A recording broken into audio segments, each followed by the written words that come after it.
Mark, what do you think about this current era where there's a lot of, like, let's just say it, marks that are now wrestling reporters because they're paying wrestlers, whether it's Steven Richards or whoever the guy is that works with Jim Cornette.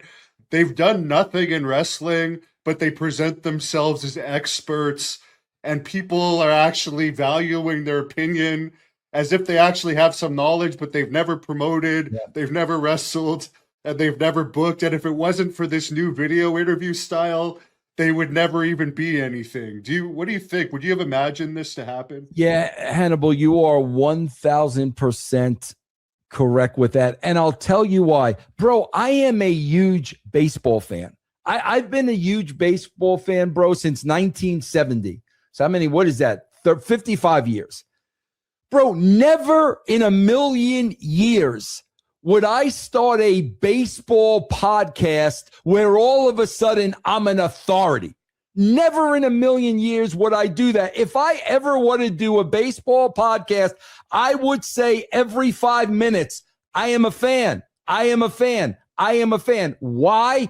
Because I've never been in the dugout. I've never laced up a pair of spikes, bro. I have no idea what it's really like. These guys think they're a part of it. They've actually convinced themselves they're a part of it. And you know, bro, that's fine, bro. If you guys want to live in fairy tale land and the Sean Sapps of the world and really think you're a part of the business, that's fine, bro. But the sad thing is, bro, if you're one of these people paying them money to get their views on a business they were never a part of, again, I'm going to say it. You're an idiot, bro. You're an idiot. There are so many podcasts out there, including Hannibal, you know, of people that have actually been in the business. Because, bro, if you haven't been in the business, you don't know shit. And, bro, like I said, man, as a baseball fan, I would never convince myself or you that I was ever a part of the baseball business. I never was. Yeah, and the only thing that really drives me crazy about these guys is when they start talking tough, and I know they haven't been in a real fight, and they'll Right. never talk, even to you. I know none of these guys would talk to you like that in person. They sure as hell wouldn't talk to that to me because I don't talk bad about anyone I wouldn't fight. Right. Because I Right. am a wrestler, I might run into these people. So if I think someone might be able to beat me up, I'm not going to go after them. That's Right. just the way I am. So I Yeah. hate these little pipsqueaks Yes. that Yep. like have never done anything, and then they want to talk like if they see you, they're gonna act all tough.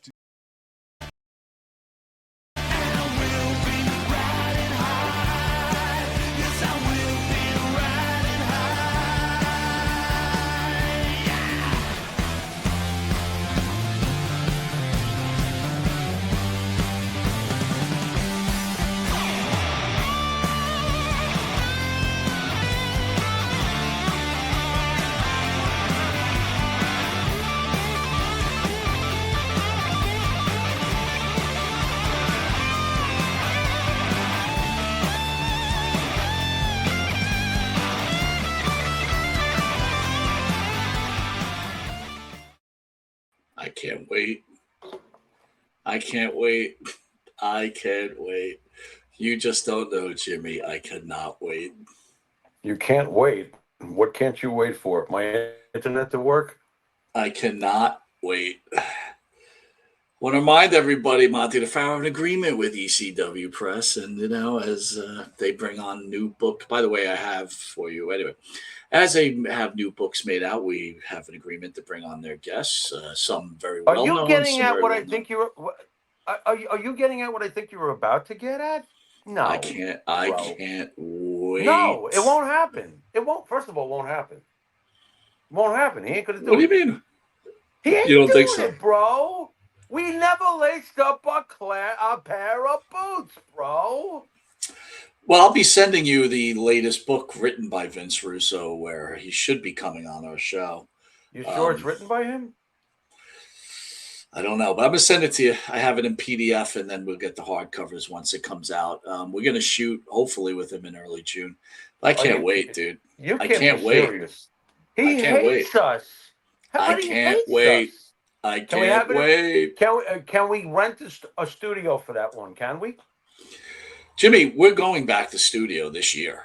No, Okay, no. we I mean, are going just back. at least No, just for this one. So we're going back to studio. That's good Okay, news. that's going to happen. Well, that's good okay? news. That's good news. I just haven't had the time, but I'm going to tell you, Jimmy, it's no fault of yours. Come on. I cannot wait to have him on. And again, we're going to be respectful, but dude, I got so much to say. I really do. You know what the worst part is? Part of me actually likes Vince Russo. This is very fucked up, dude. This is fucked up. Jimmy, you gotta roll the way you want to roll. I'm gonna roll the way I obviously want to roll.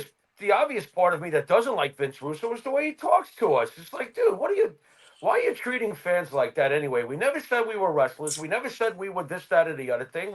Of course, we're fans. And then you're telling people like us who love the sport and want to do a forum and have a good show to not hire wrestlers for which we do from time to time, just like any other program does for the most part. Stop it. To have them on to give them a forum. What about the money those wrestlers need when they come on? These guys need money, obviously. That's why they have agents, and they want to come on shows like from passionate people like us. So what's your issue there? But the part of me that likes him was back in the day, I thought he was hilarious. I thought a lot of the stuff he did was hilarious. I think he was polarizing. He was polarizing in the early days of the internet. So there's some good things I like about him. There's some bad things I don't like. Well, listen, let's see what he's got to say. All right. Mike, I know for a fact you're much less favorable about his wrestling career than I am. You know what I mean? So if you want to pile on before, feel free. No, I want to answer questions, right? I want to know why people that aren't in the business don't have a right to speak about what's in the business. Yeah, I think I'm going to give a chance to answer just like we let everybody else answer, bro. Yeah. You know what I mean? Yeah, I think it's absurd. Come on, stop it. But again, this is his opinion. Like what they're saying, but and again, the other facts are, hey, there's dude. I can't wait. I want to remind everybody who are watching Monty the Pharaoh, the Howard Stern of pro wrestling. You can catch Monty the Pharaoh. Hit the like and subscribe. Catch us and give us a 5-star rating. You can find us on Apple Podcasts, Spotify, Amazon Music, YouTube, Facebook, or wherever other podcasts are. We are the groundbreakers, the movers, and the shakers. And tonight, we've got a lot to talk about, Jimmy. We're going to talk a little Von Erich. We're going to talk about a little local stuff and the passing of Ted Turner. But first, I got to ask you, dude, 2 basketball players. First of all, I want to thank Storm for joining us. She's a really good person. And, again, she's really come from, a lot of other people would have quit a long time ago, considering what she went through. Yeah, very, very rocky mountains and then there hills for her. But hey, she's persevered, and it sucks that she came across some of the vermin we came across. That's never a good thing to hear. And I think that's the easier part. Strong person. You got it, dude. She tells a story about her father raping her for substantial. Yeah, that was what I was. Yeah, I can't even process. How is it that some people are is it all just fate and circumstance? It's weird. She had like great luck with she grew up around and stuff like that, but look at the house she grew up in, though. It's like, my Lord. I mean, how do you overcome something like that, like you asked? That's a good question. Where'd you go? I said, hold on a second, because Bruce, by the way, I lost a cage match to Bruce last night. He ran across my face while I was sleeping. Mike, have you ever had an animal run across your face while you're sleeping? I'm not a cat guy, bro. Just not a cat he guy. tore me up. I did I an mean, amazing makeup job my today. dog sleeps with me and he pushes me out of bed. Dude, I got to tell you, a little surprised you don't know Sophie Cunningham, man. I mean, fucking, she's off the My, hook. She's off the I have a hook, great. Jimmy. I have a now. What is she now professionally? She plays with Caitlin Clark. Right. Okay. She's I actually always poke Caitlin fun at you about Clark's your. like bodyguard, Oh, dude. she's her boss. She's the enforcer. Yes, I know who that is. Yes. Yeah, I'm aware of that. Look, I don't. We always poke fun at each other about it, like like wrestling, like love the women. It's you like the look.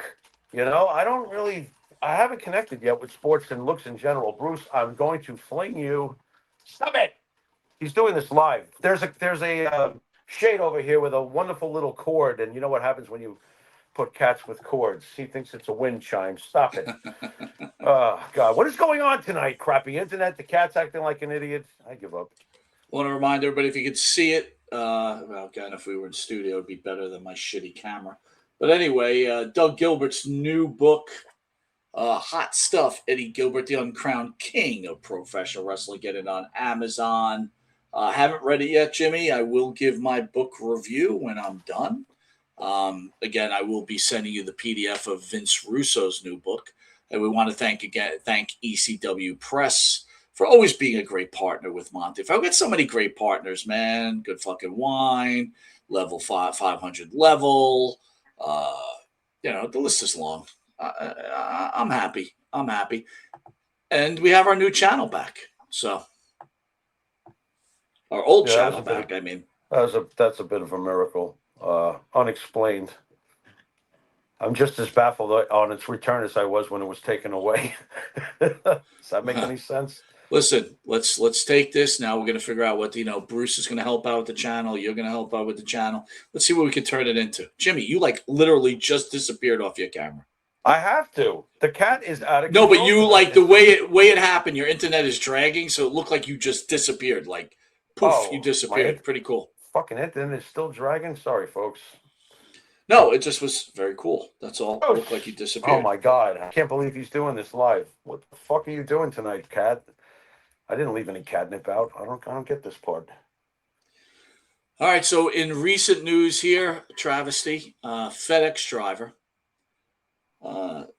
murders a 7-year-old dude, and he just got life in prison in Texas, in ESO land. The girl was waiting for, I think, her birthday gift, I believe. And Dude, I think he just got. I think he just got death. Yeah, he did. He did. Yeah. Yeah, in Texas.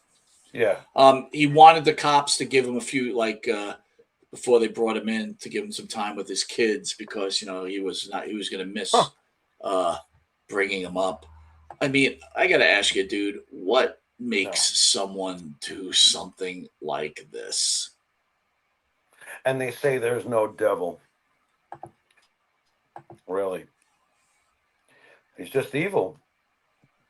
If you could go back in time and force baby him over, would you? There's a $1 million question.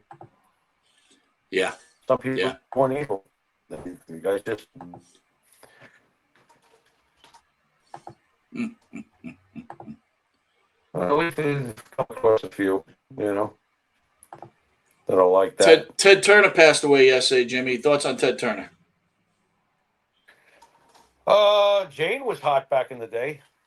I don't know. They're saying it's not. Some people are trying to downplay it. Look, without him, no cable television. I mean, pioneer of everything, right?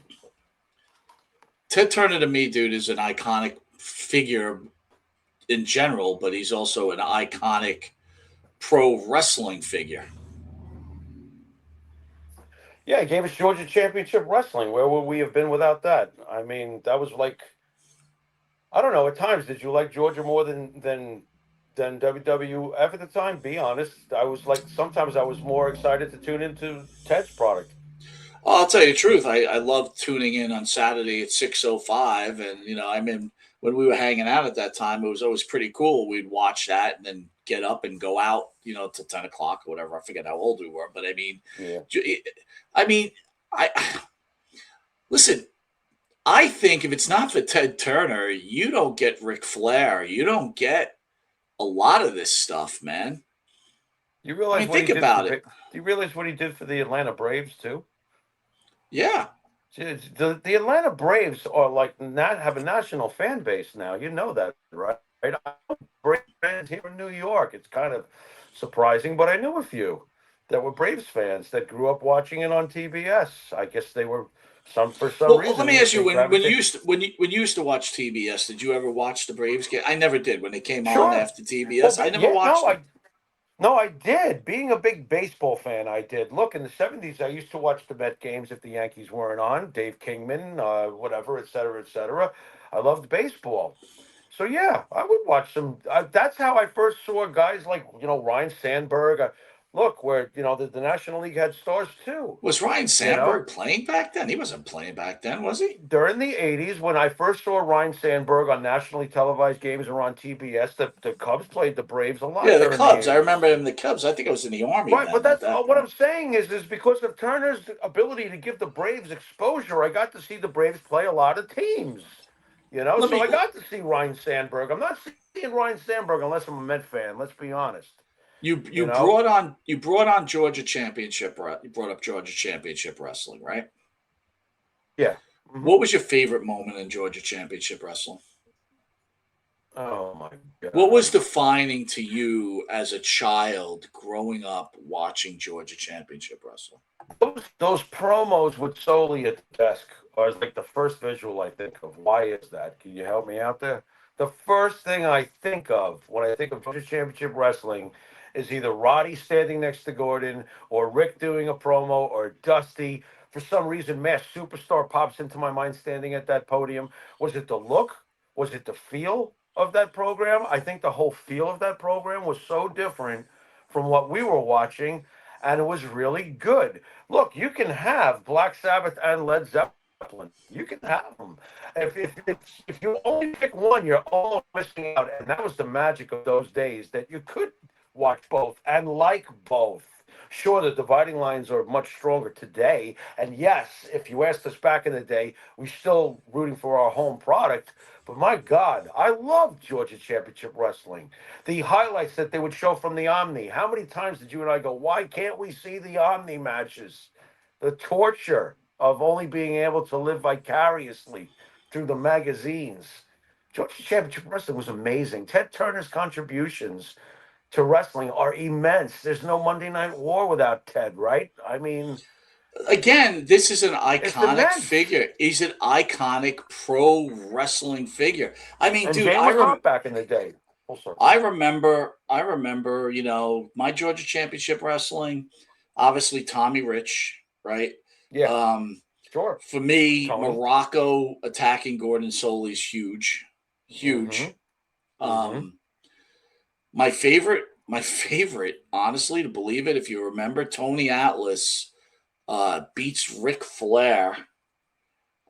I think in a non-title match on TV, Okay. maybe by disqualification, and he gets his title match at the Omni, and Atlas beats him in the Omni. Doesn't win a title, but he beats him, and Right. all the kids, like they show you a clip of all the kids running in and hugging Tony Atlas, Right. dude.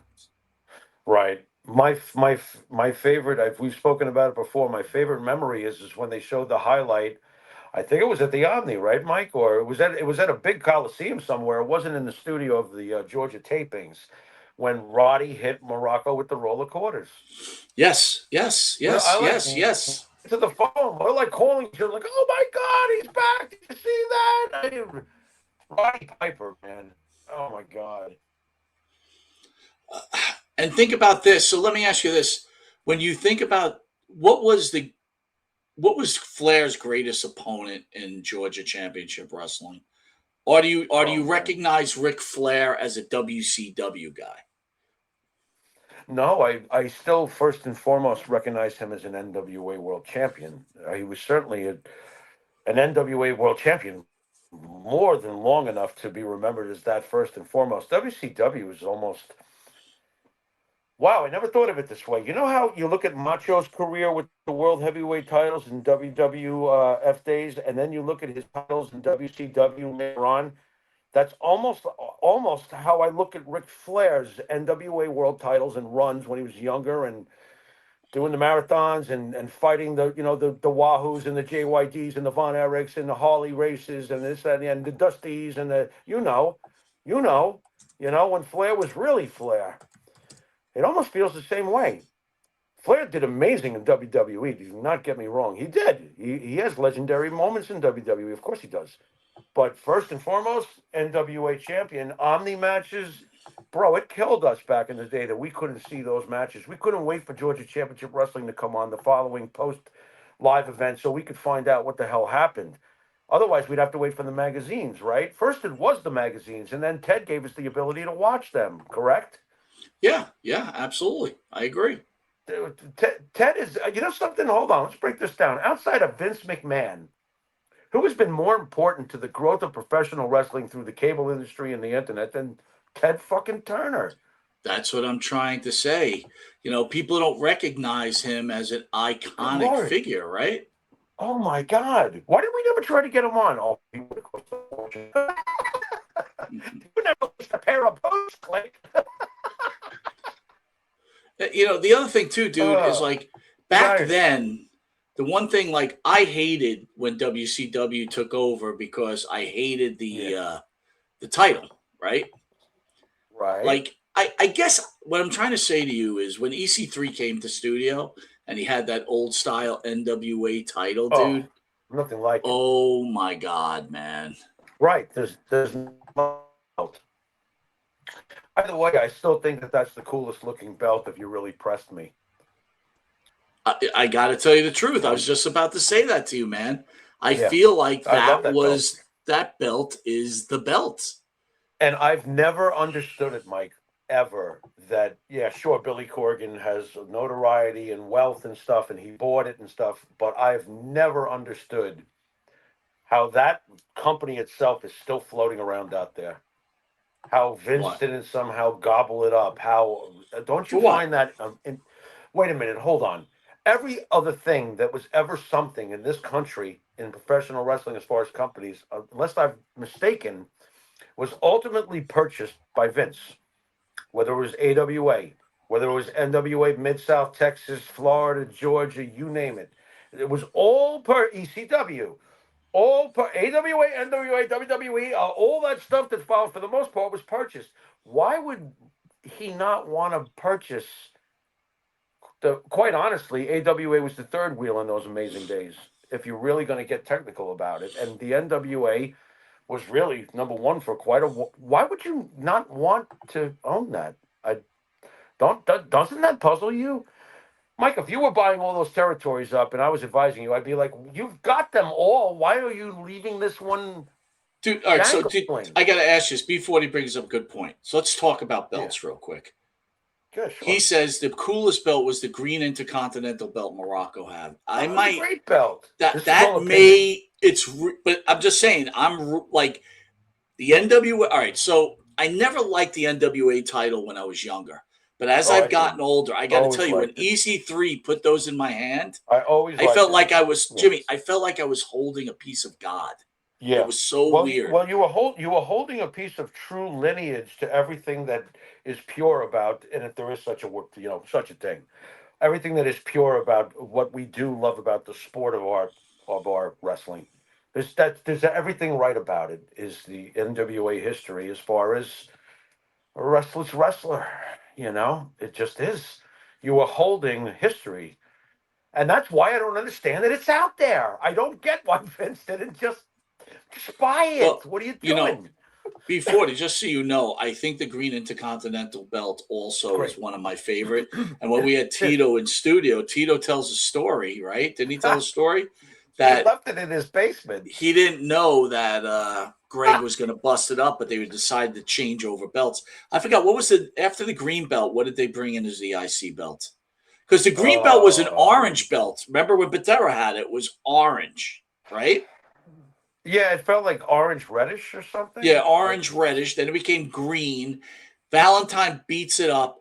Tito has it in his basement. He says he has it in there for like 20-something years. Yeah. In the corner. And he finally goes, I'm throwing this piece of shit out. Do you know how much that shit would be worth right now? Yeah. Yeah, we had a good laugh about that. Tito was like, "Oh boy, that was a mistake." I got to look real quick and see what did the Intercontinental title look like. Hold on. Oh, I have it in my mind from back in the day, especially with Morocco holding it. Very good, very cool. Yeah, but I don't belt. know when Valentine breaks it up. What does it look like? I think they had changed it somewhat. Valentine might have had a blue strap. I can't remember, man. I really can't. I bet you B40 remembers. I'm You just know, trying but to they see if I did can change pull the it. design of it. I know they changed the design of it. It still looked cool as they tinkered with it. The Intercontinental belt has always looked pretty cool, I think. I agree with you. Yes, I agree with you You know, the 100%, United dude. States title has changed its shape over the years. Sometimes it's been a little underwhelming. I liked it back in the day, the way it looked. When I think of the U.S. title, it's funny. When I think of Mike, that's just weird. When I think of the Intercontinental title from back in the day, I think of Morocco immediately holding it. When I think of the United States Championship, I think of Valentine. Isn't that weird? With Yeah. our silly Valentine Morocco connections back in the our two favorite guys, that's weird. I'm going to pull Nice this looking up. belts though. The AWA belt was too big though, right, Mike? Too big. AWA belt was a piece of shit. I hated that belt. It I made them look didn't stupid. say that. Here's what they look like. I can't see So these. you've got, let me see what it looks like here. Look at What is that. this? How thin is that one? The fourth one on the top from the right. Is that the old Intercontinental or something? It is, Yeah, you know isn't what, it? dude? There's something wrong here because they got fucked up dates here. No, it's I remember that 1985. belt. So here you go. This is 79. This is Patterson, right? Left to Then right, it Mike. all the way to the left. So Okay, this is gotcha. Go Patterson, ahead. Sorry, 79. folks. Yeah. Yeah. 1980 to 83 is Patera, right? It's Yeah, look Patera good. and Pedro. Yes. There's the Morocco belt, 83 Right. to 84. Wow, only two. Really? Are you kidding me? Yeah, they tinkered with it more than we think, Michael. I bet you they did. I remember The, that skinny one. Look how thin that one is. That's so big. this is they must have given this to. Oh, you know what, dude?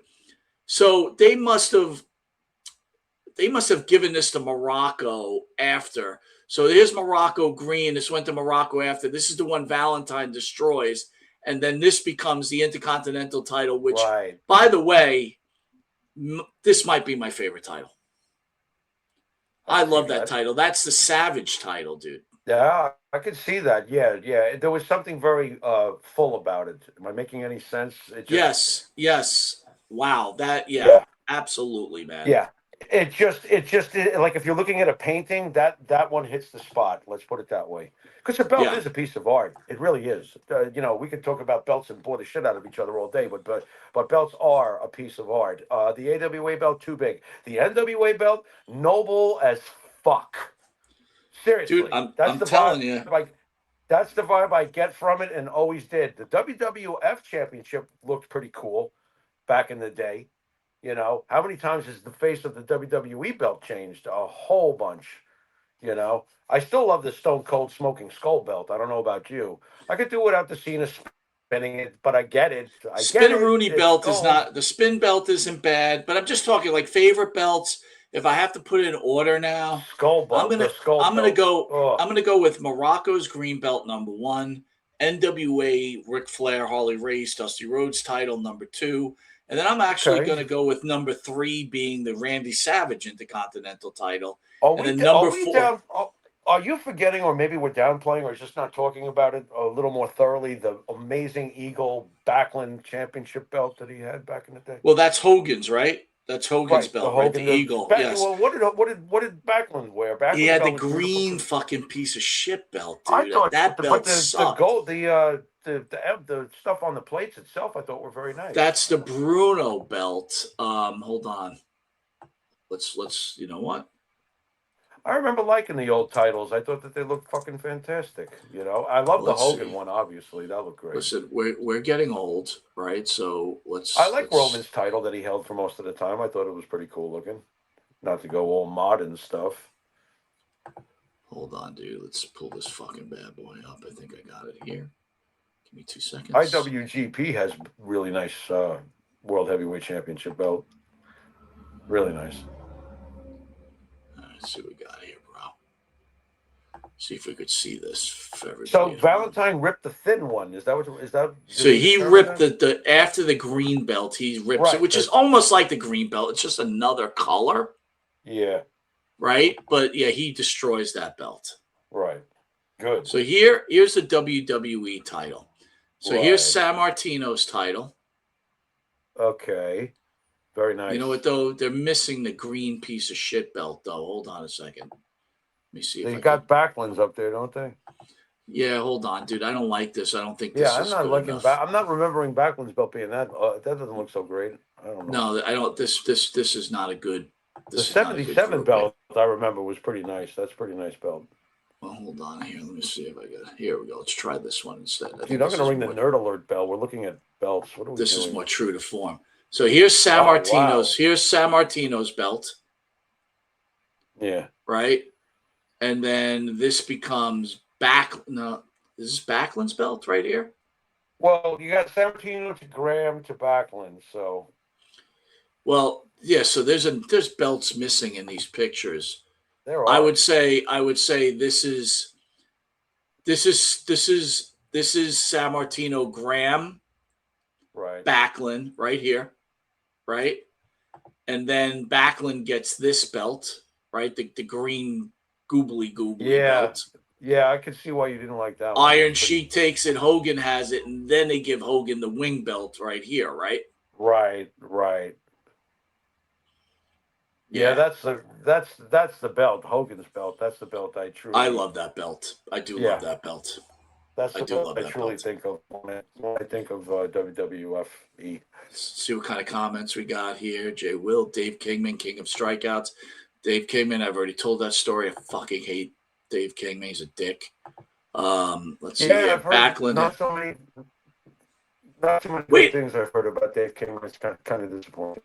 Dude, Backlund had a red belt before what he's saying? I never knew that. Yes. Yeah, no, I've got that in my mind also. I kind of remember that back in the earlier days of like when he was teaming with Pedro. I think he might have. By the way, Jay Will says Turner accomplished a lot more than Vince McMahon.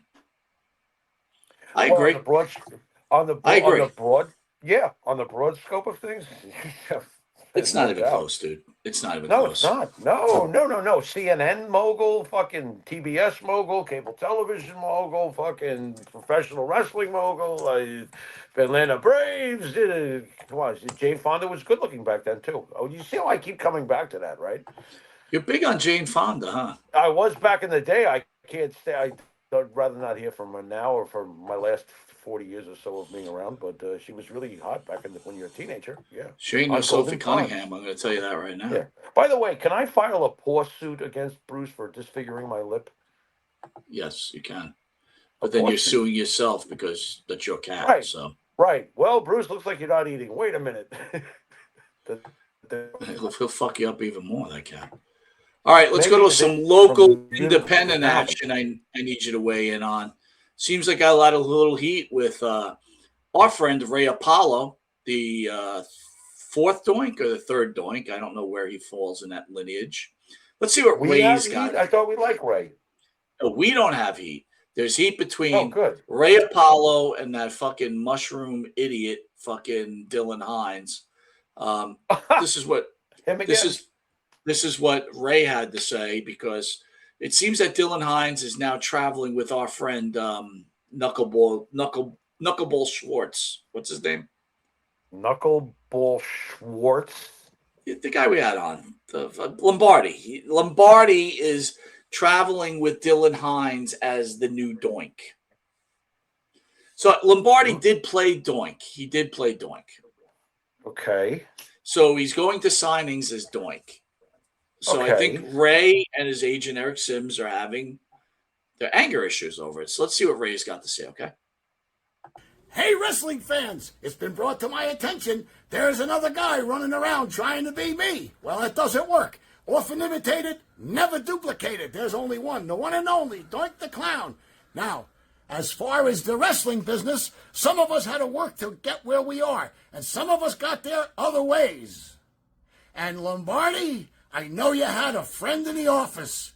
His name was Mr. Patterson. He helped you along a lot of ways. Oof, shots fired. What are you thinking?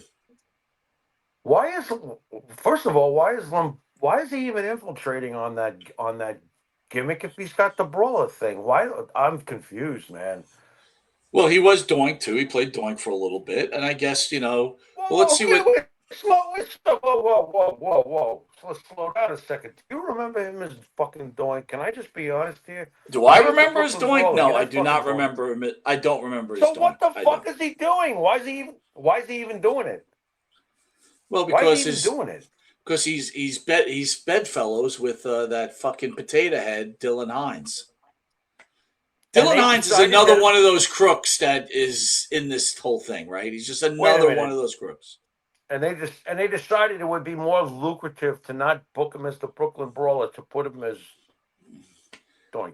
Yeah, and when Ray Apollo says, remember how when Lombardi was on our show, right, with the whole fucking you mentioned Pat Patterson. Remember he had the meltdown. I really should play that, but remember the meltdown? Yeah. If you're gonna ask me about Pat Patterson, I'm leaving the show. Yeah. Remember that whole thing? Well, we decided after that the next time anybody ever does that, we'll say, go ahead, good night. Yeah, get the fuck out of here. Exactly. Moving What the forward, fuck was that is that? the I mean, Monty DeFaro rule. Yeah, and it was uncalled for because we weren't exactly looking for any trouble. All I asked him was, what can you tell me about Pat Patterson, the man? Boom. It's like, what the fuck? I'm leaving. What are you, fucking Evan Ginsberg? Leave. Look, that's another guy. Let me be honest with you. Lombardi really puts himself in a fucking, again, could be a nice guy, but he really holds himself in real high regard. You know what I mean? You know what? I won't even. I think he holds himself in a very highly guarded regard. All right, let me It's play. Like, do as I say, but don't do as I do. Do you follow, Michael? Let me play a short clip of Frogface Dylan Hines' response to Ray Apollo. Ready? Man. And it's like a 5-minute video. I'm only playing like 20 seconds. No, please don't. Time to drop the mic, because we're going to talk about some truths. So, the history of the Doink the Clown character, for all those, it's like, well, who's the real Doink the Clown? Well, Matt Bourne's the original Doink the Clown. Second Doink would have been Steve Kern. Third Doink was Steve Lombardi.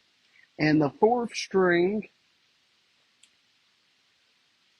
Doink is Ray Apollo. Can this guy spit it out? I mean, he's so fucking stupid. Like, to get out the 4 doinks, he had to really work hard to think about it, dude. Come on. So, first there was.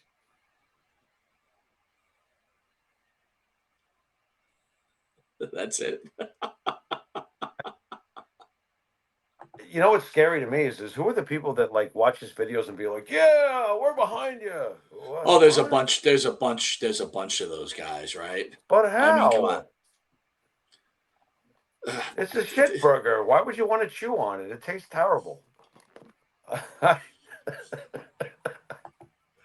can't, dude. Dude, what is with this? Every week we get stuck having to talk about these fucking corn shoots. Because it's local news, dude. You gotta listen. You gotta give everybody a piece of the action, right? Okay, well, I tell you what. piece. Before you hop to the next thing, I'd like to have some local news for those folks Go out ahead. there. Let's hear it.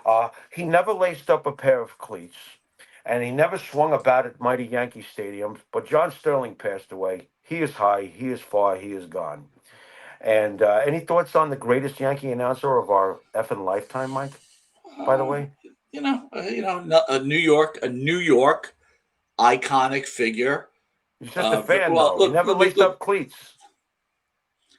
Well, again, that's why I don't understand the point, dude. If you're, did Jim Ross ever wrestle? Now, again, if you want to say you're in the business because you get hired as so whatever, then you're in the business. Listen, dude, the whole thing makes no sense.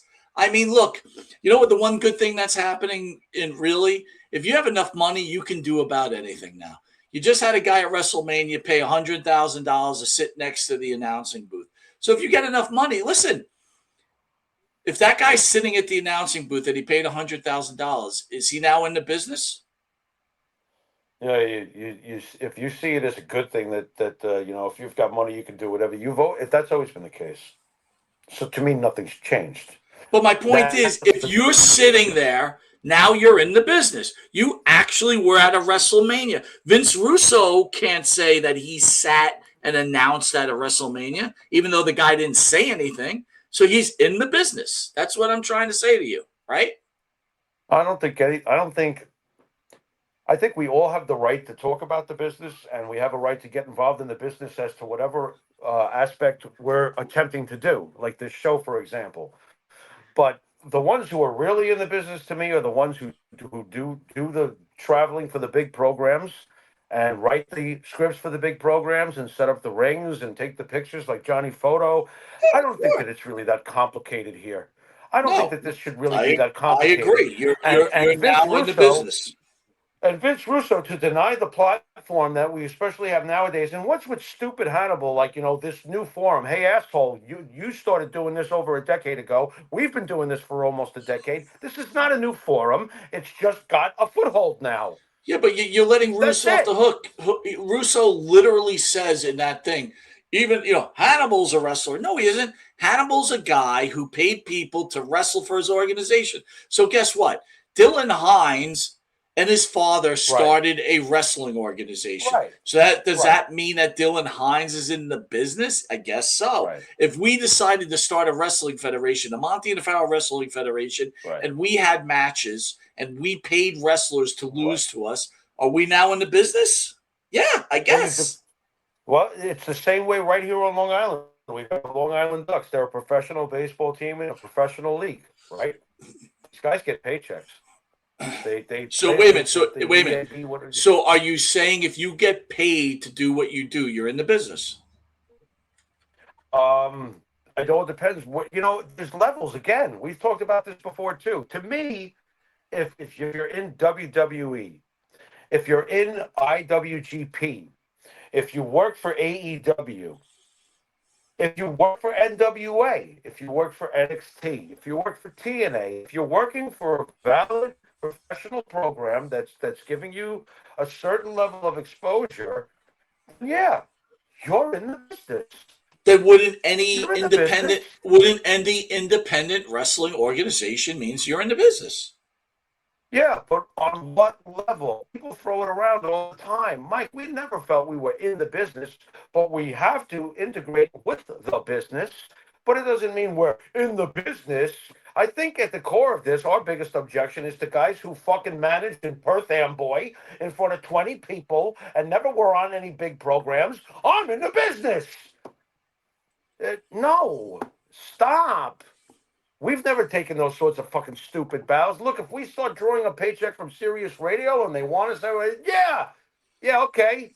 Now we're getting more involved in the business. But wait a minute, dude. We've been getting paid for fucking 8 years. So I'm sorry. We're in the business. I'm saying that we are technically in the business, but we don't consider ourselves, the way people throw it around and abuse it, in the business. No, I agree. I agree. And that's where we get mislabeled. Don't throw us in with the rest of those fucking guys who are trying to go to a pizza place for a signing with their show. That's not us. We're wrestling fans for a half a century that got into this and found some very positive forums to do with it, and it grew. Excuse us for living, right? I mean, agreed. Jesus Christ, and you guys are marks. No more than you, my friend. There's plenty of wrestlers I've met who are more of a mark than I am, and I've had that confirmed. Agreed. And what's a mark anyway? What is a, again, I don't even understand a mark. A fan is a fan. Like, people made fun of that guy who spent $100,000 to sit at the desk. Guess what? The guy's more successful than any of us. He could go spend his money. He's laughing at all of us. He's laughing at the kid from England and everybody else that's talking shit about him. He is more successful. He has that money. You lose. He wins. End of story. I don't think I lose. I really don't care if you went or not. What I'm trying to say is when people are like, what kind of guy would spend that kind of money? He wins. Right. That's his fun coupons. Here's my fun coupons. Let me spend them. Right. You know, while you're doing whatever, while the kid from England is on his forklift offloading his next truck in his real life. He looks very angry lately. Are you watching him age before your eyes? I don't. You listen. You know what? You always say that you don't watch. He's the one guy I don't watch because he's such an arrogant piece of shit. He comes up in my suggestion feeds, and I see his face, and I see that he's getting older and angrier. That's what I see. Well, here's the deal. Here's the deal. The guy had a decent amount of success with Dutch Mantel.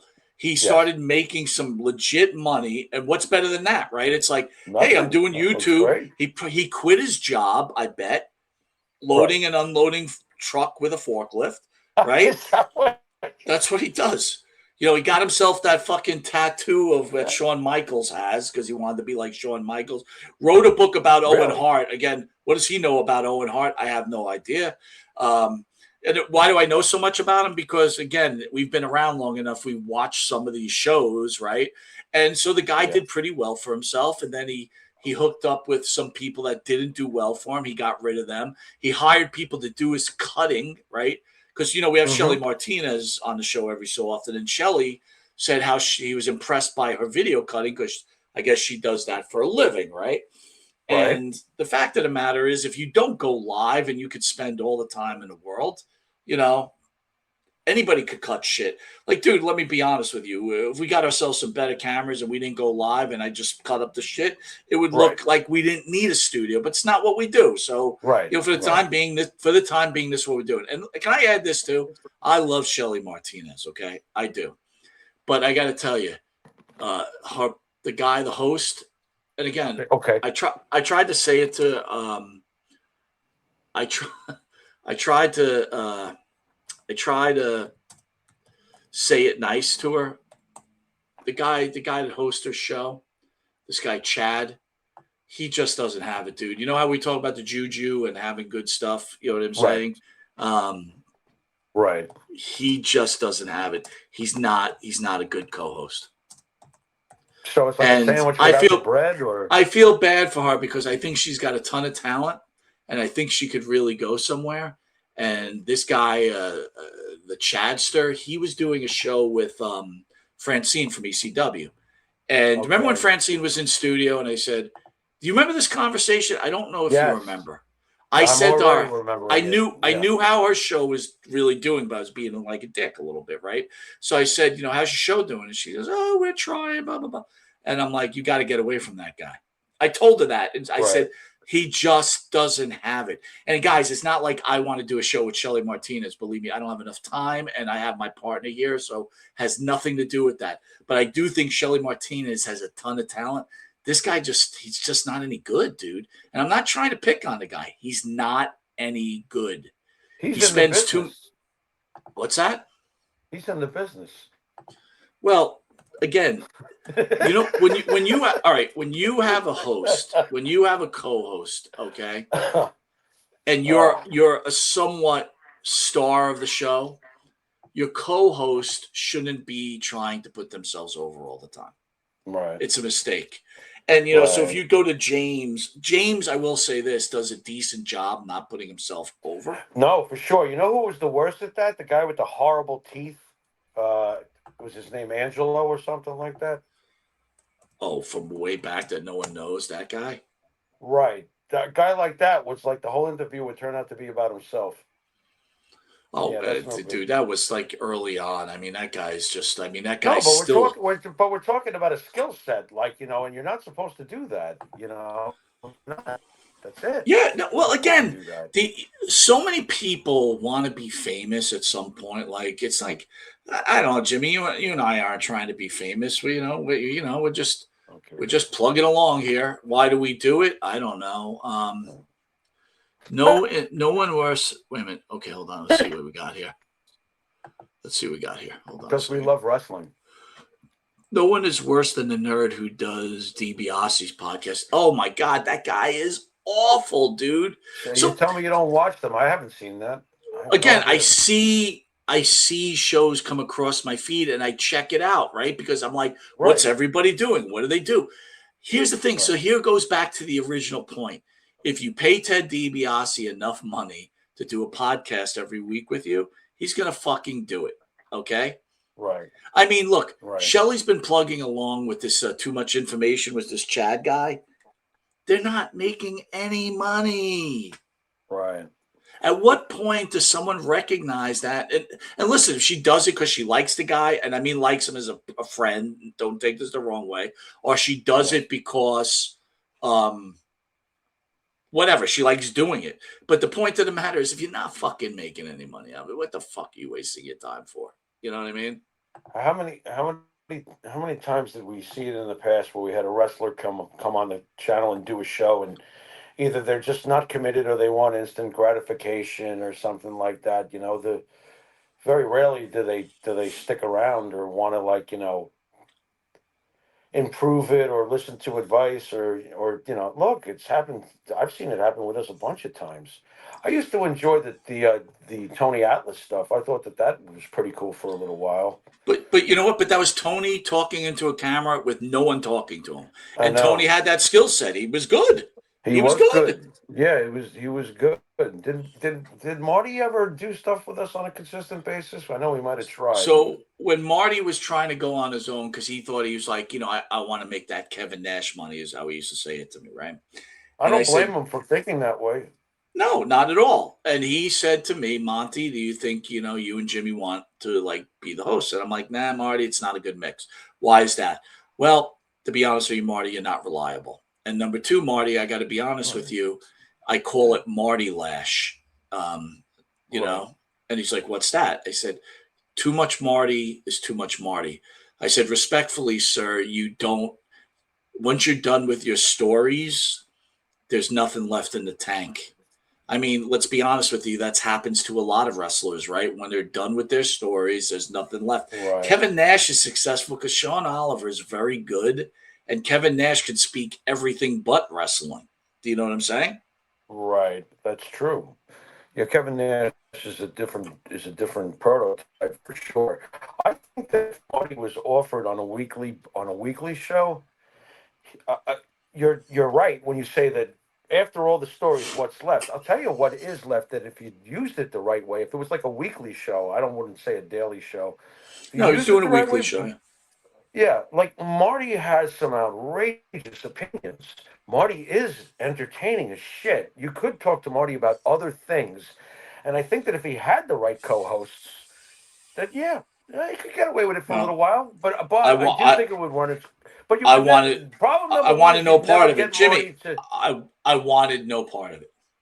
No, because there's always problem number one. Problem number one is Marty's not reliable. He's just not. We found that with all of them. That's what started this conversation from my end, is that they're never committed to doing it, and they want the instant gratification. You say what you want about a schnook from New York, but this took work, and it took time, and it took patience, right? Sure. Patience beyond the saint. Oh my God, to deliver something weekly that we're Listen, lucky we enough that said people it want to when tune we in and first watch got us. into Come it. We on. kind of looked at the script and we just tried to follow what everybody else was doing, and it pretty much was dig as much dirt up and hope that someone says something stupid. And at some point, me and Jimmy like, "Fuck this! This sucks. This is boring." You know what I mean? And then we Right. tried the whole just regular shoot interview, like tell me your stories of your life, and it's like, again, James, because he has so many subscribers. Again, we're just talking about YouTube. James's YouTube is large, but his Facebook following is not. His TikTok following Right. is not. So just because someone's big in one genre, they're not. If you look at us, we're big in multiple genres, right? So, and again, I'm not Right. comparing ourselves to anybody. All I'm saying is, let me wrap up the whole James thing. You know why he's looking angry? Because this is a guy that quit his job, was rolling in the dough for about a year and a half doing a YouTube channel, right? Because memberships and everything else. And once Dutch got sick on him, fucked up his game. So now he goes on and Right. all he does is talk trash. If you notice, all his videos is talking trash. Right. About He was right. He took a page from us, and then he quit. He snubs his nose at us, which makes me laugh. It's like, dude, you fucking took a page. Who are you kidding? You're not all righteous and mighty like you claim to be. Again, people get tired. People get tired of people who think they're this, right? Right. And guess what? James will be back on his forklift, loading his truck, and bringing home fried chicken to his fat ass wife. So there you go. It's Let's chicken. end it there. It's what do they call the fish pie? Finger. Arthur Treacher's. He'll bring Arthur Treacher's home. It's across the pond. Arthur Treacher's. B40, nothing. Just talking about how reliable Marty is. What is this here? Yeah, unfortunately. No one worse than a nerd who does it. Yeah, okay, I got that one. What do we got here? Marty takes 10 years. Thank you, B40. Marty, it's just awful. Anyway, let's go to, we got to finish up here. Sorry, guys, we're drifting, and the show is supposed to be about Hogan.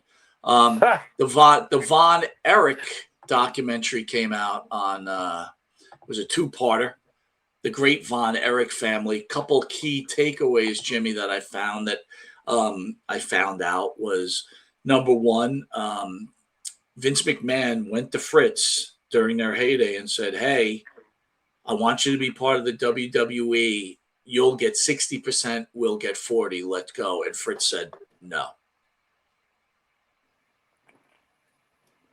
I have a hard time believing that. Listen, you got to remember, back then, Vince was just taking over, and WCCW was hot as shit. What, do you hear the math? That math does not make McMahon math sense at all. Nope. I don't think it's true. Well, you got to remember, when he's talking about a 60-40 split, he's talking about the Texas. So he's basically saying, come into business with me, I'm going to get 40% of your business, but you'll be under the WWE flag. I still have a hard time feeling that Vince, considering the buzzsaw that Vince was about to become, would be so gracious. It's not consistent with the snowplow effect that Vince McMahon was. Wait, you got to remember, Jimmy, WCCW was much bigger than the WWE for at least 3 years. Much bigger? Yeah. I'm not following. I'm not following it. Much bigger could be an exaggeration. How about bigger? Whatever time period you're talking about, to me, you have to understand that from my perception, the NWA was it was one whole body, but it was too fragmented as far as its territories and where its draws were and who its stars were. Madison Square Garden was basically filling up for decades during these years. So no, I don't think that. I think the real money was always in New York City. I'm sorry, but Madison Square Garden is Madison Square Garden, and Bruno sold it out in the 60s, through the 60s, and he sold it out through the 70s, and then Backlund came in, and we both know that the Garden was selling out because we lived through it. I don't want to fucking hear it, okay? He was selling out. No. So no. Bob Backlund and Greg Valentine and Don Morocco and Captain Lou Albano and the Grand Wizard and Fred Blassie and Vince McMahon behind Mike no. WCCW was never bigger than fucking New York City. No. But were they big? Yeah. For the NWA territories, listen, if you want to remember something, WCC go ahead. If you want to tell me that they were the biggest of the NWA territories at one point, I'll buy into that. You got to remember something. At the time, they had the largest crowd in the history of pro wrestling. I'm not doubting or denying. I know how mighty the territory days were, and I know they were huge. But I'm talking about, I can't give them the nod over the fact that at the same time, WWF is still selling out Madison Square Garden and is on Channel 9 in New York City. No, I'm not. No, there's more people here. Stop it. You know, come on. It's still the New York crowd. My God. How many people live here? All right. How about this? I knew this. I think Adidas told us. I don't know if you remember.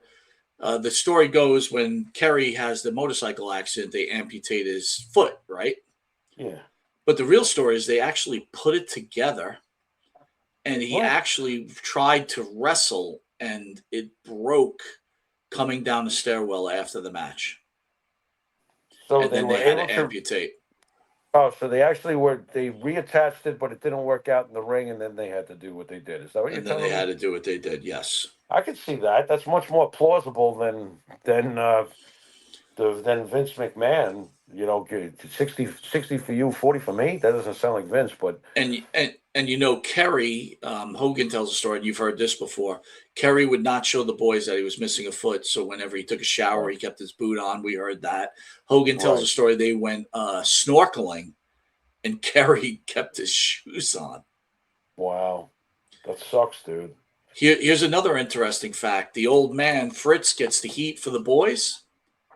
Yeah. According to David Manning in the documentary, it was Doris Von Erich that anytime people talked about all the drugs they were doing, Doris Von Erich was the one that fucking put a whipping on people not to talk about it.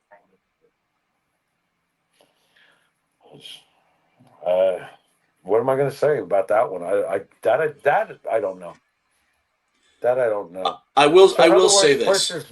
So in other words, Fritz has taken all the heat all this time, and now we finally have somebody who's saying that Doris is responsible in her own way, right? Yes, that they're both responsible. You know something? You know what? Even if you hadn't told me that, you tend to think that there's two parents in the house, that it can't be 100% one person's fault, can it? Now, no. Can it? And they're trying to stick to the story that David Von Erich died of that intestinal virus or explosion of intestines. But again, I've watched documentaries about it, and I think the guy was on maybe so many painkillers. Everybody understands that painkillers slow down your body. I think at some point his intestinal tract just stopped and shit just built up in his fucking intestines and blew. I mean, that's my opinion anyway. You know something? I can see easily how it happened the way it happened. I myself, as you know, had my stomach explode and all the stuff was running in all the wrong places. This is a very proud young guy who's overseas. He's not even at home. He's in his own room. He's not feeling well. He definitely, look, Brock Lesnar, look at that specimen. He had diverticulitis. Your colon can, as I can tell from my own experience, can and will explode on you.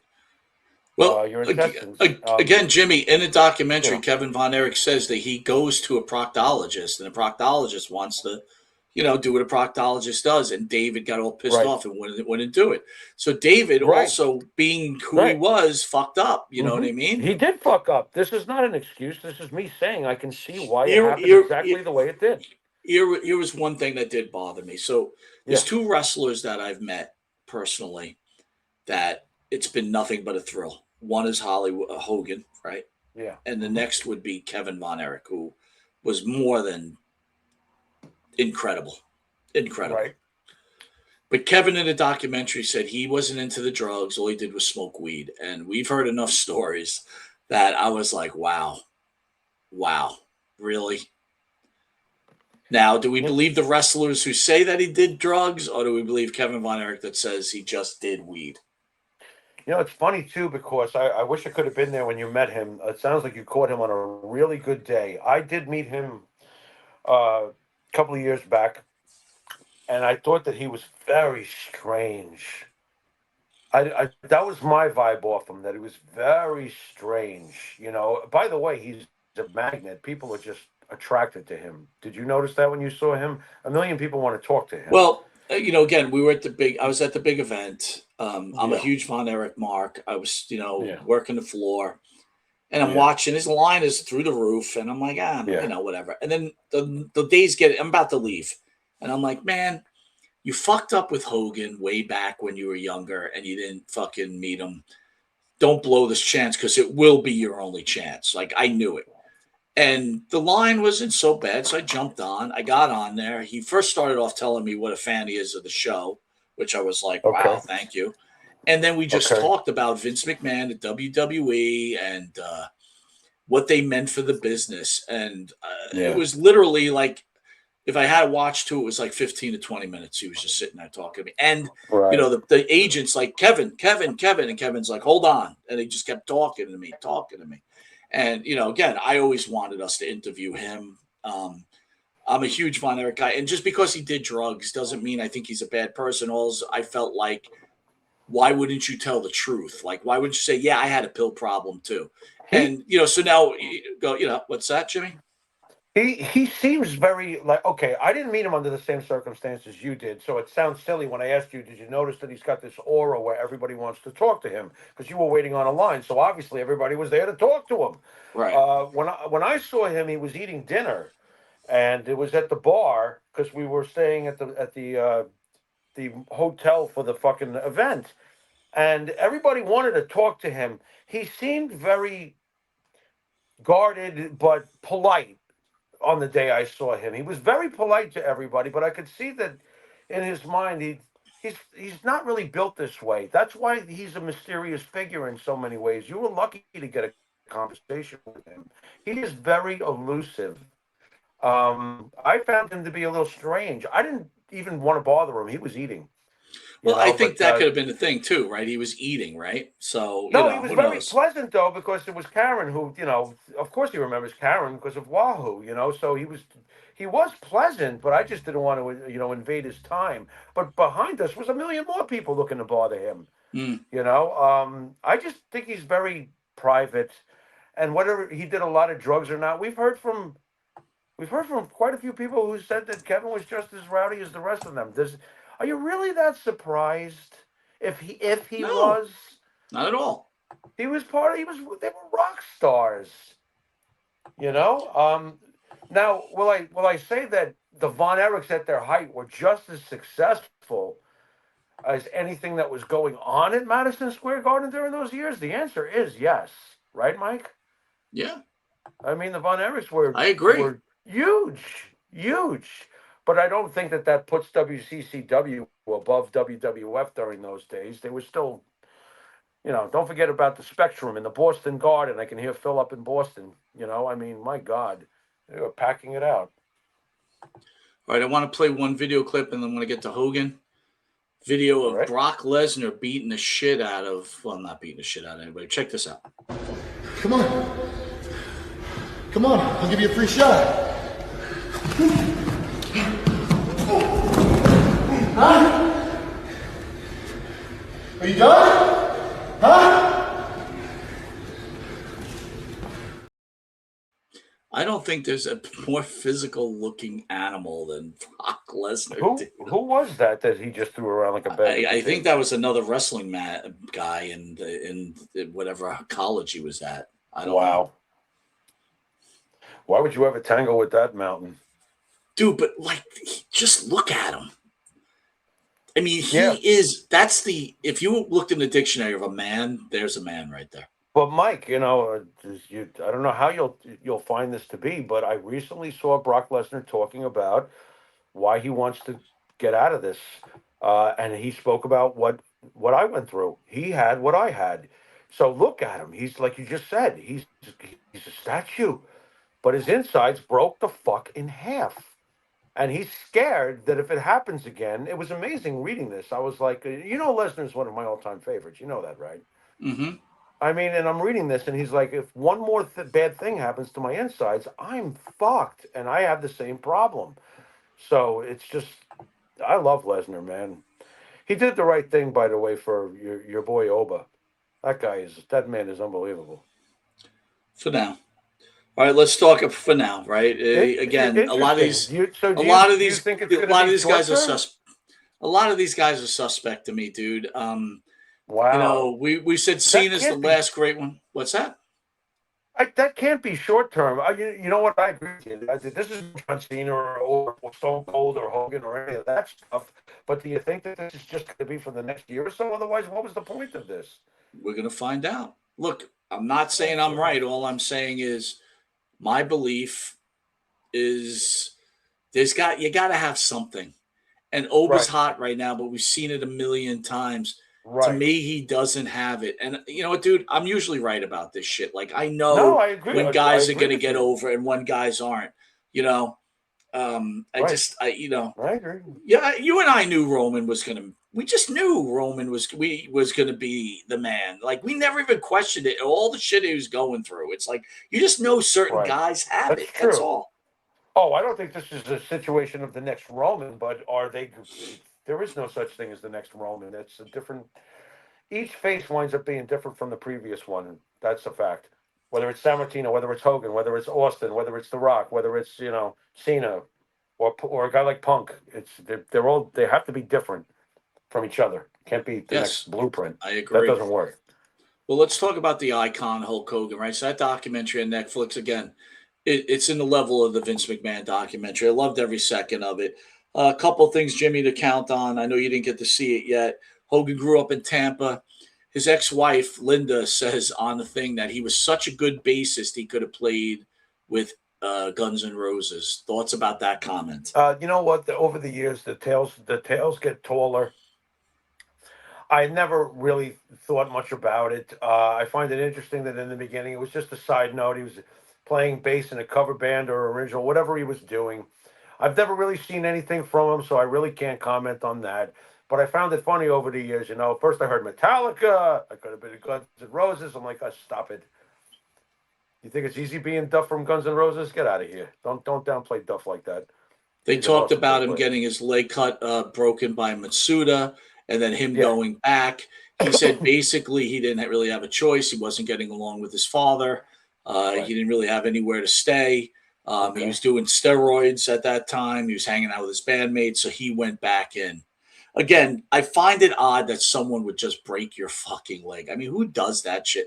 Like, this is like the weird word. Like, what's the point? Why would you hurt someone? Shit like that was done back then, and it also pisses me off that nobody gives him credit for going through shit like that. Oh, he's just an entertainer. Fuck that shit. That guy went through a lot of crap to be a professional wrestler. And from what you're telling me, it sounds like he went through a lot of crap in his house to become a professional wrestler because it had to save his life. He wouldn't have Yeah. existed without it. He was Yeah. discovered by the Briscoes at the bar that he used to play at. Right. He does the tour in Tampa under a mask. Then he goes to Memphis, where Jerry Jarrett gives him the name Hulk Hogan, I think.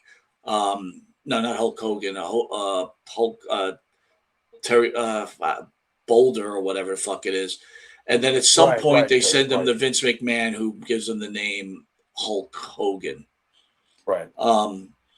Tells Hogan that he's going to be a main eventer. Hogan gets put up, his first match is against DiBiase. DiBiase talks about that. And then he talks about where Sylvester Stallone reaches out to him and says, hey, I want you to be in the movie. He goes to Vince Sr., and Vince Sr. says, you go to make that movie, you'll never work here again. Thoughts? Well, that was the difference between father and son. What a huge mistake that was. I mean, how was Vince Sr. to know? Because up to that point, had anybody really broken through the Hollywood plane? No. It took visionary stuff like that to see that, and that didn't come from Dad. That came from Junior. Then they go on. He goes to the AWA. He does really well while we're there. They don't really cover the fact that the reason he leaves is because of merchandising, right? Because that's the fact. That's really what triggered it all. Even Greg Gagne no-sold that in our interview with him. I mean, that's the fact. Yeah. He wanted a piece of merchandising, and Daddy didn't want to give it to him. So Vince Jr. reaches out to him, and Vince Jr. tells him to come back. I'll tell you what, the merchandising thing is dumb enough alone, but to not see with your eyes and your ears how Hogan was being received in AWA is just baffling to me. Hogan was getting the kind of love and elation in AWA that he was getting soon to get in WWF audiences. He was already getting it. The crowds were drooling for him. Mike, I was drooling to know what was going on through the magazines with him in AWA. And then they put the belt on him, and then they took it away from him. So on booking alone, they screwed themselves, much less merchandising and stuff. How do you not see with your own eyes and ears what you have in front of you? That thing was about to explode. I will say this, and B40 brings it up. It's very important. Jesse Ventura was very complimentary towards Hogan, and Linda Hogan and Hulk Hogan had nothing but love to say about each other. The disappointing part, no mention of Brooke. I feel bad that family was as broken as it was. That's a problem. That kind of hurt me, right? It's like, it kind of bothers me that Hulk, the way Brooke, we can go back and forth on this because we've had this discussion a couple of days ago. My feeling was that if you're going to have a child and you have a falling out, it's like, when do you rectify because it's your child? You felt something different, right? Well, it depends on the circumstances. I am very, not that it matters what my fucking opinion is, but I'm very not pleased with Brooke. I'm not. Uh, Look, once upon a time, a guy who wasn't so wealthy became very, very wealthy, and the family enjoyed the fruits of the labor. And they decided to have a television show, knowing that it could be very sensitive and it could be very invasive and all that other stuff. And they all cashed their checks, and they all knew how Daddy operated. Daddy was the businessman. Daddy was the Hulk. Daddy was a firm. Was a brand. Daddy was all these other things. You know, why is it that Nick respects him? What? Well, What? Because he okay. bailed him. So Brooke, I Brooke, don't. the one thing I don't, Mike. I can't get past what she's doing with Bubba. I'm sorry. and that I I'll can't. agree with. The thing with I Bubba, can't get past it. she went and gave Bubba a pass and said that That's bullshit. Hogan No, said that he knew he didn't get rid of the tape, which is a flat out right, lie. She right. also said the reason they did Hogan Knows Best in the documentary, they said it was a good opportunity to bring the family together. And she said it was all about my music. So it was, also it's clear to me, I think Linda wasn't getting the attention from Hulk anymore because Hulk was living his gimmick, just like Ric Flair. And at some Hmm. point, he was very hypersensitive about his daughter, and Linda was getting jealous. And I think that's why Linda and Brooke no longer get along. Right. I mean, Look, that's just fame my brought them a opinion. lot of fame. Fame brought them a lot of great things, and then fame destroyed them. And they should probably all look in the mirror and realize that they all had something to do with it. I You gotta know, tell you the it's like truth, dude. it's too much. It's just too much stuff. We gotta bring on Barbie Beefcake too, by the way.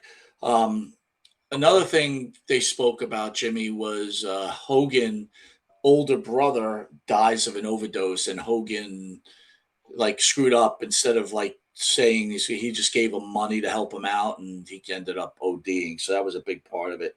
I want to ask you this: Okay. What was Hogan's greatest match in your opinion? Andre, Andre. Ultimate Warrior, The Rock, or the first NWO heel turn? What was the defining moment Oh, of Hulk Hogan? good Lord. Well, the defining moment still has to be where it all started with Hogan and Andre, but the next defining moment that's almost runs neck and neck with it is just when he becomes Hollywood. The other two are wonderful too. I mean, my God, they're incredible. But it would be Andre Hogan, and then it would be the heel turn. And then what would be third? What were the other two? The other two were great. It was a Warrior, and it was The I Warrior would. and then Oh the God. NWA turn. Oh God. From a career standpoint, it would almost be symmetrical to say Rock and Hogan, but it's almost irresponsible because Hogan Warrior was landmark, and Hogan Rock was a surprise.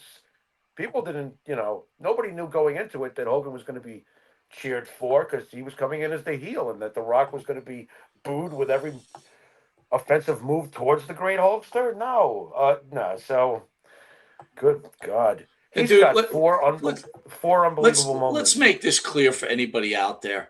Hogan Andre is the greatest pro wrestling match It in the is. history ever. Yeah, no Okay, I'm wavering not there. talking about wrestling. Move It's set, the yeah. greatest match ever. It's the End biggest. of story. It's the biggest. It's the most important. Don't give me crowd attendances. I don't want to fucking hear it. It's the most important. It's the reason why everything is the way it is today. It really It, is. it's the game changer. It's the game It changer. is. And It was again, theater. It was the Roman people Roman. that follow There it is, right there. WWE, The end. yep, and people Yeah, that the followed the end. WWE knew Andre and Hogan had fought. And you know what? It didn't matter. Like when people talk about, oh, Andre's been slammed, no one slammed Andre when he was this size. The dude was fucking huge, Oh man. no, Come on. this was that was completely absurd. His size at that point. Little did we realize he was getting towards the end. But yeah. They talked about the steroid issues, the scandal, and the sex tape. Basically, Vince was mad that even Hogan would testify against him. I find that odd considering Hogan saved Vince. Why would Vince be mad? I remember, if you could catch on the Monty DeFaro channel, Kevin Sullivan tells a story how they kept Hogan I'm sorry, that's the wrong thing. That's towards the NWO turn, right? They locked them away, right? Right. Yeah.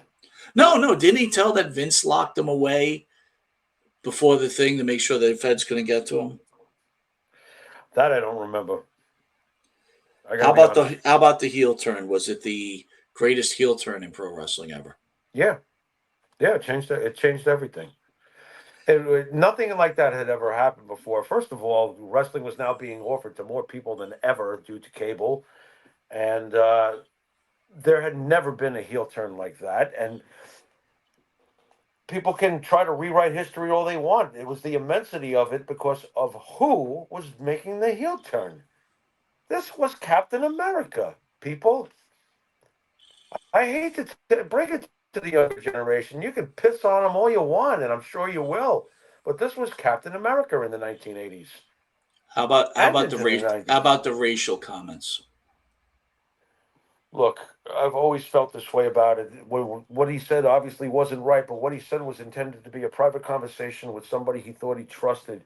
I'm going to go with Dennis Rodman. I'm going to go with guys like, other guys that could easily have, buried Hulk Hogan after a comment like that. And they were like, he's not a racist. He's just was a guy who was compromised in a fucking private conversation, and he was worried about his daughter, and he said shit he probably is not appropriate. But you know something?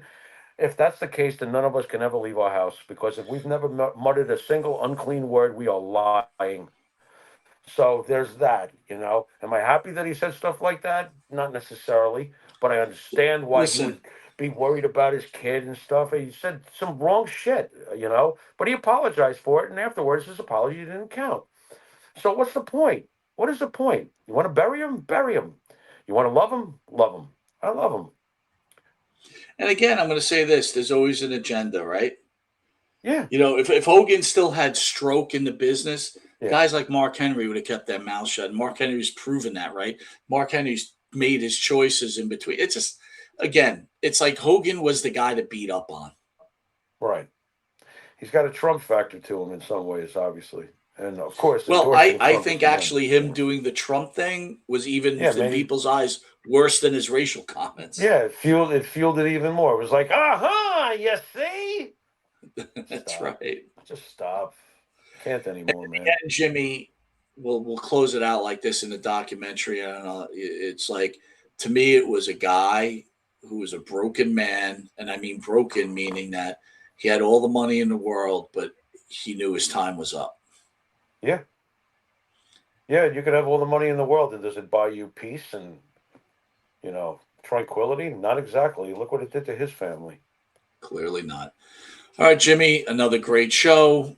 We kind of rushed through it, I know, but you know what? We both got to go to sleep at some point.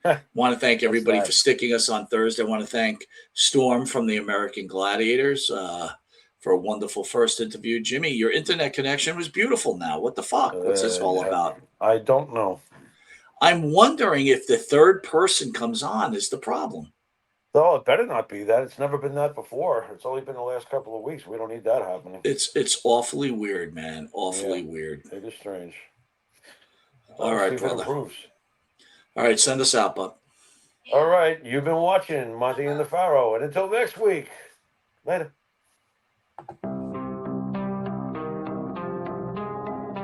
Yeah.